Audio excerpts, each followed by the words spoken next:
यह कहानी है उस रियासत की जहां प्रेम था, परंतु वो प्रेम सिर्फ जीवितों के लिए नहीं था। जहां महलों में गूंजती थी मोहब्बत की सरगोशियां और छतों पर तैरती थी आत्माओं की परछाइयां।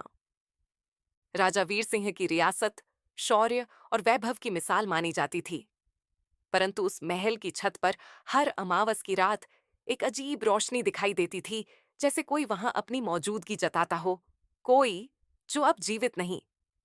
रानी चंद्रवर्णी, रूप की देवी और संगीत की साधिका, वो अपने सौंदर्य और सरलता के लिए प्रसिद्ध थीं, परंतु उनके दिल में एक रहस्य था, एक प्रेम जो दरबार के एक साधारण काव्य पाठक से था, आदित्य।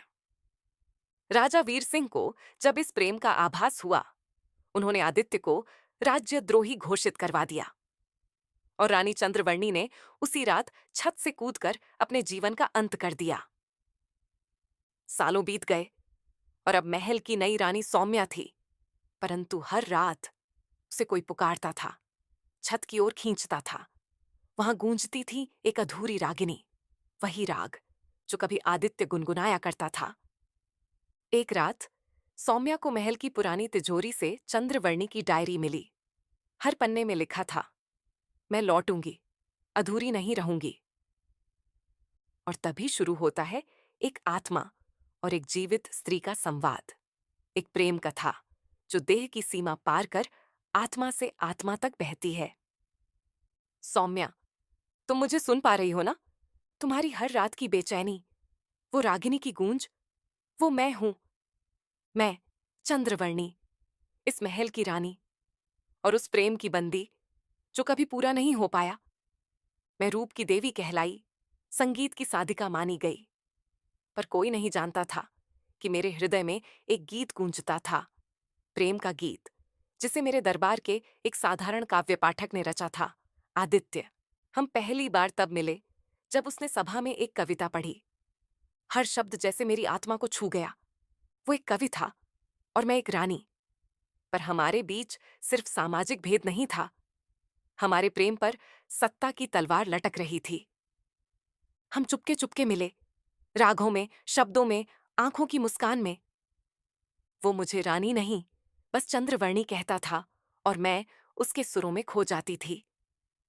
पर जब राजा वीर सिंह को हमारे प्रेम का आभास हुआ, उन्होंने आदित्य को राजद्रोही घोषित कर दिया।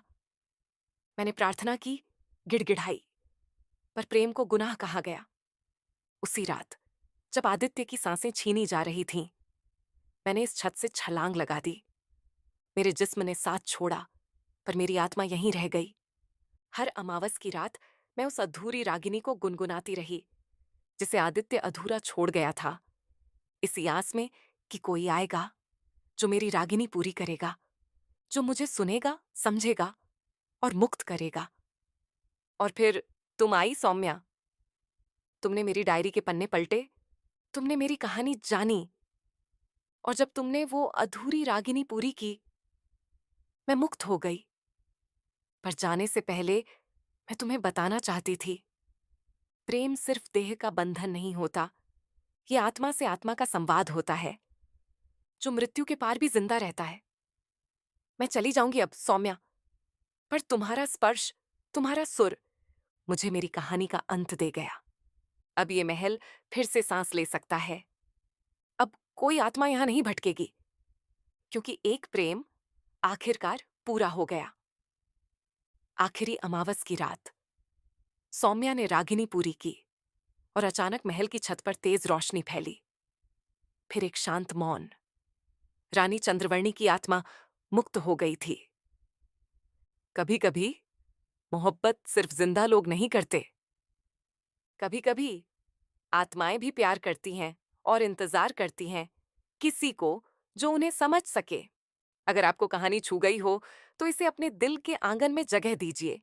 लाइक करें, कमेंट करें और सब्सक्राइब करें हमारे चैनल मसालेदार कहानियन के लिए, जहां हर कहानी में एक दीप जलता है।